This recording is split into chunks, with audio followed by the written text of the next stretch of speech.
Tras o convenio de colaboración asinado no mes de febreiro entre a Xunta de Galicia, a Deputación de Ourense e a Asociación de Empresarios do Polígono de San Cibrao, esta semana comenzaban as obras da área de estacionamento seguro na cidade do transporte.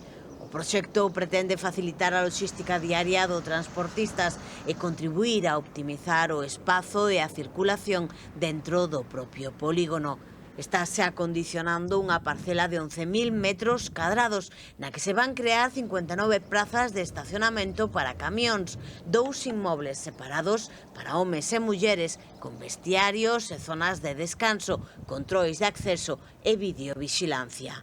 Será o primeiro parking destas características con perspectiva de xénero.